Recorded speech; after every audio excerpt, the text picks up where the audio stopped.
Mesdames, Messieurs, bonjour. Nous entamons aujourd'hui un nouveau thème. Qui sont les vrais disciples de Yahshua, qu'on appelle Jésus? Qui sont les vrais disciples? La question est à toi, Joël. Bonsoir ou bonjour, chers téléspectateurs. Nous sommes heureux de vous retrouver encore aujourd'hui et nous allons entamer un autre thème aujourd'hui. Et comme vous avez pu le constater, nous manquons un collègue avec nous. Eh bien, notre frère Daniel ne se porte pas bien, donc il va être avec nous sous peu. Donc, veuillez nous supporter, mon frère Gilbert et moi, tout au long de cette émission que nous espérons vous apportera lumière et aussi édification pour la gloire de notre Seigneur et Sauveur Yeshua. Merci, Aurel. Souvent de fois, on finit par remarquer que tout le monde se réclame disciple de Jésus-Christ.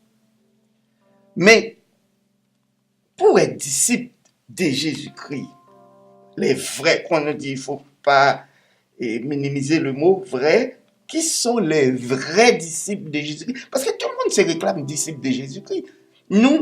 Comme nous recherchons la vérité, nous sommes en quête de la vérité et nous allons aborder ce thème avec nos téléspectateurs et nous allons faire des études avec nos chers amis chrétiens pour leur montrer qui sont les vrais disciples de Jésus-Christ. Abordons ce thème avec nous, Aurélien. C'est une très bonne question et aussi c'est un très bon sujet que nous abordons aujourd'hui. Aujourd'hui, on vit dans un monde où beaucoup de gens se réclament de Yeshua et des fois, ce sont des gens qui n'ont ni foi ni loi dans l'Évangile. Ce sont des gens, la majorité des fois, qui ont fait naufrage par rapport à la foi, mais qui se réclament de Jésus-Christ. Ce sont des gens qui n'ont jamais été animés du Saint-Esprit de Dieu, mais qui se réclament de Jésus-Christ quand même.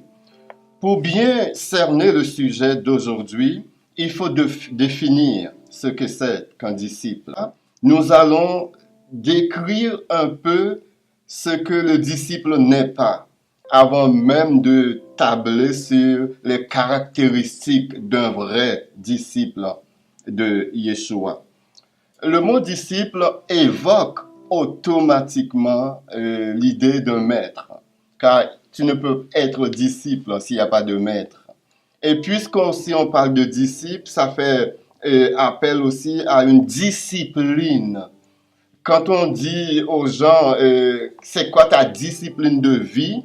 Un athlète a une discipline de vie, un boxeur a une discipline de vie, une façon de se nourrir, une façon de s'entraîner, même la façon de dormir est importante pour un boxeur, pour un athlète. Il en est de même pour le disciple. Un disciple, c'est quelqu'un qui suit un maître. C'est quelqu'un qui suit un maître, qui fait tout ce que le maître dit de faire et qui va mettre ses pieds dans l'empreinte des pieds de son maître pour ne pas vaciller ni s'éloigner des voies que le maître enseigne. Un disciple, c'est quelqu'un qui est enseignable. Si tu n'es pas enseignable, tu ne peux être disciple, car le maître est disposé et disponible pour enseigner le disciple. Et un vrai disciple, et Yeshua l'a reconnu d'ailleurs, un vrai disciple doit dépasser son maître. Yeshua va dire, j'ai fait des miracles, vous m'avez vu faire des miracles, mais vous allez faire encore plus que moi. Parce que moi, votre enseignant, je vais vous doter de la capacité nécessaire pour aller au-delà de ce que moi j'ai fait. Donc c'est un peu là la définition d'un disciple. C'est quelqu'un qui a une discipline de vie, qui suit son maître, mot à mot, qui suit son maître dans tous les détails et dans tous les aspects de la vie de son maître. Il va essayer de reproduire ça dans sa propre vie. Oui.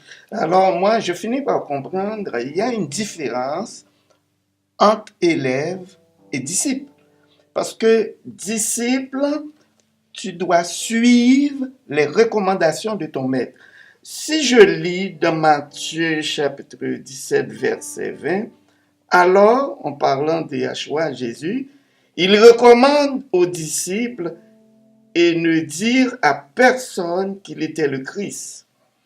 Il recommande.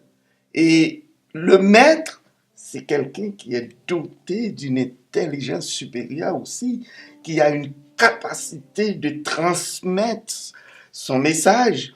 Et l'élève, on dit disciple, il y a une différence entre élève et disciple, mais le disciple doit en quelque sorte suivre et exécuter l'ordre du maître. Si on fait une comparaison d'aujourd'hui, on peut dire qui sont les disciples. Si on se compare aujourd'hui, qui devraient être des disciples de Jésus-Christ? Un disciple, on peut dire, c'est un appelé. Yeshua a dit dans Jean chapitre 15, verset 16, en parlant à ses disciples, « Ce n'est pas vous qui m'avez choisi, mais moi, je vous ai choisi, et je vous ai établi afin que vous alliez et que vous portiez du fruit, et que ces fruits demeurent, afin que tout ce que vous demandez en mon nom au Père, il le fera. » C'est le Maître qui parle. C'est pas nous qui avons décidé. Ah, aujourd'hui, je me sens en mesure d'accepter le Seigneur. Donc, je vais accepter le Seigneur. C'est lui qui nous appelle. Il dit dans Jean chapitre 6, verset 44, « Personne ne peut venir à moi si le Père, premièrement, ne l'a pas attiré vers moi. » C'est clair. C'est le choix de Dieu. Et quand Dieu fait un choix de nous, qu'on devienne disciple de Yeshua, on rentre dans un programme qui est un programme de vie. On ne rentre pas dans une religion. On ne rentre pas dans une congrégation. On ne rentre pas dans une dénomination. On rentre dans un programme de vie. On rentre dans la vie. La vraie vie commence quand on accepte le Seigneur et quand il nous accepte dans son royaume comme son disciple. En parlant du maître, si le maître fait une recommandation et moi j'applique pas cette recommandation, est-ce que je suis un disciple?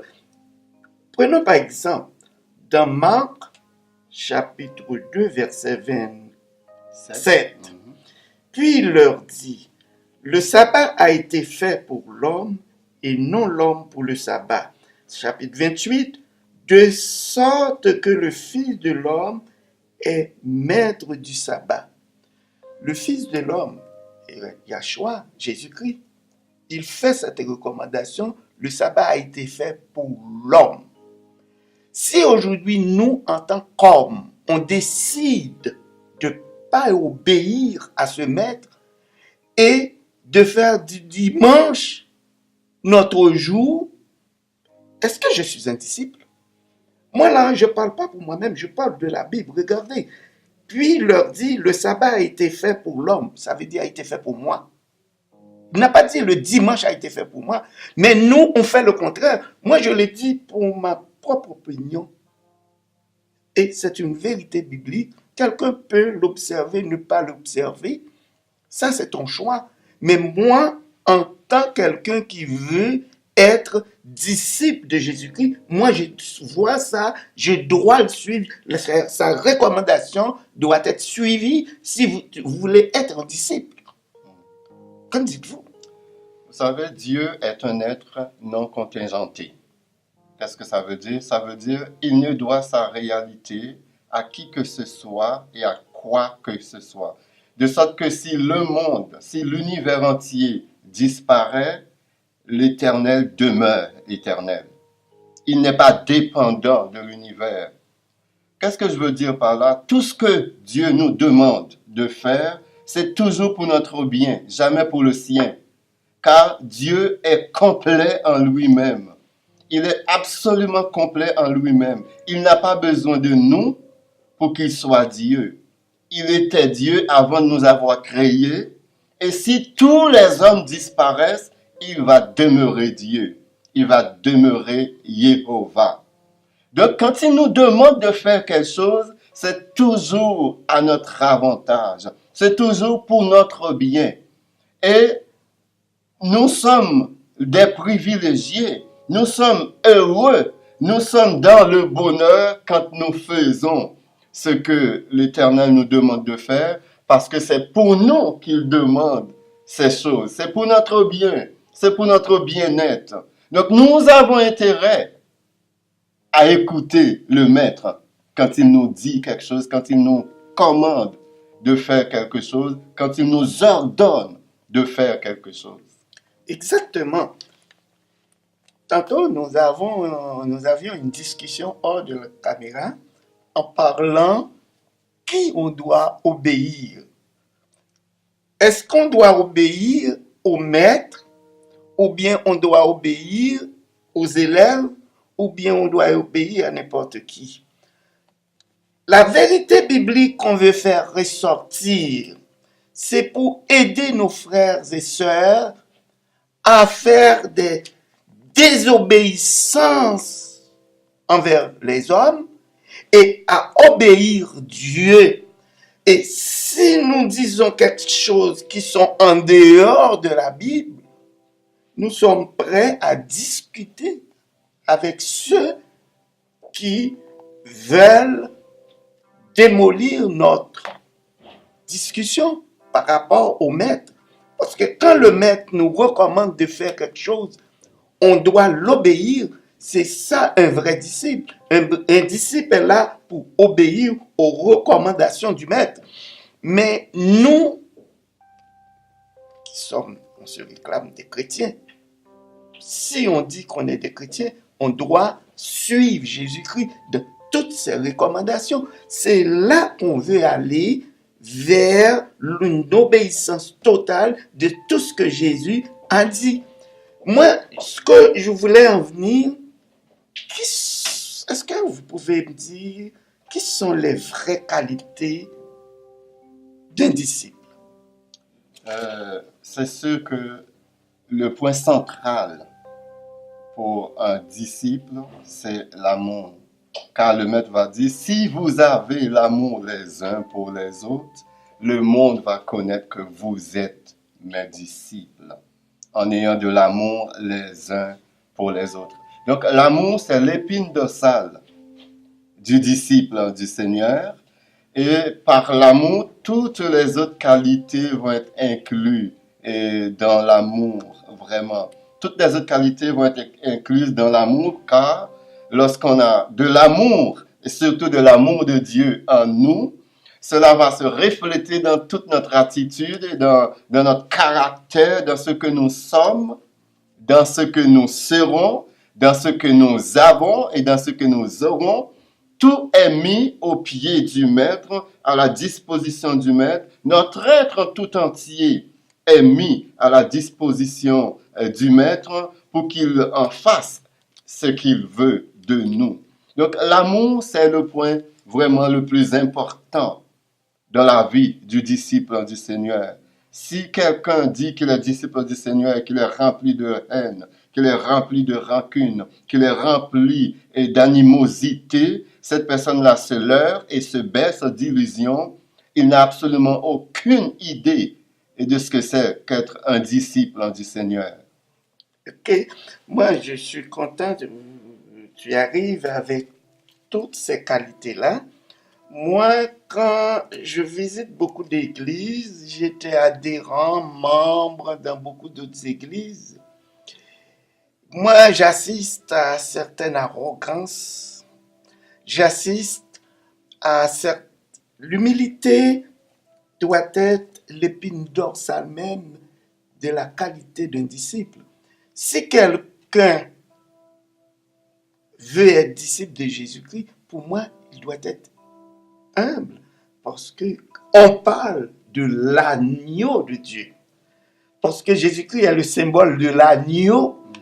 Moi, quand un serviteur qui se dit serviteur et puis qui est arrogant, qui arrive, qui dit, Gilbert, maintenant, tu n'es plus membre de mon église, je vais t'envoyer ailleurs, ou bien je t'enlève cette mission, tu n'es plus responsable de ce programme, je vais te changer pour t'envoyer ailleurs, sans la permission de son maître. Il faut se poser la question, est-ce qui il est? Est-ce qu'il est vraiment un disciple? C'est là que je voulais en venir, dans la manière dont fonctionnent nos dirigeants actuels. Est-ce que vous voyez en eux des disciples? Bon, on peut dire, on n'est pas là on n'est pas des juges, ni non plus, on n'est pas des SS, qu'on appelle super spiritual, Non. donc des gens qui sont au-dessus de tous. Nous sommes là pour examiner la parole de Dieu et pour en faire ressortir aussi les anomalies dans nos milieux chrétiens. Et si Dieu permet que cela amène des gens à la conversion, à une repentance ou à changer leur fusil d'épaule pour qu'ils puissent rentrer dans le programme de disciples-là de Yeshua, ce serait vraiment une joie pour nous. Parce que notre but, c'est que les gens soient affranchis par la vérité. Un disciple n'est pas quelqu'un qui fait partie d'une congrégation. Un disciple n'est pas quelqu'un qui fait partie d'une dénomination. Un disciple n'est pas quelqu'un qui fait partie d'une religion. Un disciple n'est pas quelqu'un qui a un diplôme en théologie, qui est capable intellectuellement d'éblouir n'importe qui avec sa théologie parce que la personne a l'art de parler. Un disciple n'est pas quelqu'un qui paye légèrement ses dîmes et donne des offrandes. Un disciple, ce n'est pas quelqu'un qui lit régulièrement sa Bible, bien que c'est très bien et ça doit faire partie de la vie d'un vrai disciple, mais ce n'est pas que ça. Un disciple, ce n'est pas quelqu'un qui est impliqué dans son église, qui est impliqué dans 1 million d'activités pour Dieu et souvent sans Dieu. Un disciple, c'est vraiment quelqu'un qui obéit à la parole de son maître. C'est pour cette raison que j'avais parlé de l'amour de la vie du disciple comme caractéristique qui inclut quasiment toutes les autres caractéristiques. C'est par ces mots que le maître lui-même a résumé le commandement. Aimer Dieu de tout ton cœur, de toute ton âme, de toute ta pensée, de toute ta force, et aime ton prochain comme toi-même. Et celui qui accomplit ces 2 commandements accomplit toute la loi et les prophètes. Cher, je peux vous dire sincèrement, tu as éclairé ma lanterne, parce que moi j'avais mal compris, je pensais c'était les bishops, c'était les prophètes, c'était les grands de ce monde qui ont des dénominations qui étaient des disciples. Quand je comprends maintenant, un disciple est quelqu'un qui est assis en arrière, complètement oublié par les grands. Un disciple, ça doit être choisi par le maître, parce que le maître voit grand, il voit en lui, il voit en elle les qualités pour devenir vrai disciple. Mais est-ce que moi, je peux dire, je vais me choisir comme disciple? Dans Matthieu chapitre 7, verset 21, il y a un passage qui est très dur par moments. Il y a des paroles très dures qui sont sorties de la bouche même du maître, Yeshua. Et ce sont les paroles les plus dures de toute la Bible, jamais prononcées par le maître. Matthieu chapitre 7, verset 21, le passage nous dit, plusieurs en ce jour vont dire au Seigneur, Seigneur, n'avons-nous pas prophétisé en ton nom? N'avons-nous pas chassé des démons en ton nom? N'avons-nous pas guéri des malades en ton nom? Et le Messie va dire, ceux qui me disent Seigneur, Seigneur, n'entreront pas tous dans le royaume de Dieu, mais seuls ceux qui font la volonté de mon Père qui est dans les cieux. Ceux qui me disent Seigneur, le fait d'appeler Yeshua Seigneur ne fait pas de nous un disciple. Le fait d'appeler Yeshua Maître ne fait pas de nous un disciple. Et dans ce passage de Matthieu chapitre 7, nous voyons que ce sont les grands qui vont se présenter devant le maître. Ce sont des gens qui font des miracles. Aujourd'hui, ce sont les grands qui font des miracles, les bishops, les prophètes, les apôtres. Ce sont ces gens-là qui font des miracles. Ce sont les grands missionnaires. Ce sont des gens, les grands savants théologiques, les érudits. Ce sont des gens qui connaissent Dieu. C'est comme si Dieu était leur beau-fils, leur beau-père. Ils s'assoient avec Dieu, ils mangent, ils jasent, ils jouent avec Dieu. Ce sont ces gens-là qui vont se présenter devant le maître au dernier jour pour dire au maître, voilà tout ce que nous avons fait. Voici nos œuvres, guérissant des malades, chassant des démons. Voyons comment nous sommes grands, nous sommes puissants. Et qu'est-ce que le maître leur répond? Je ne vous connais pas. Et ça, c'est la parole sans lendemain sortie de la bouche du maître. C'est une parole sans appel. Lorsque le maître prononce cette parole, nous sommes devant le juge au dernier jour. Et il prononce cette parole. Cette parole va résonner dans tout l'univers, dans ton cerveau, dans tes oreilles, dans ta tête, dans tes triples, dans ton être en tout entier. Cette parole va résonner. Je ne vous connais pas.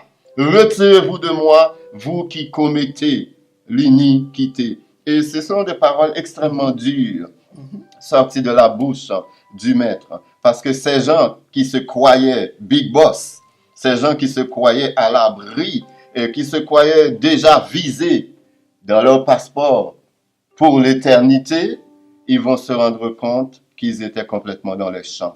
Et malheureusement, rendu là, ce serait trop tard, il n'y a plus de repentance à ce moment-là.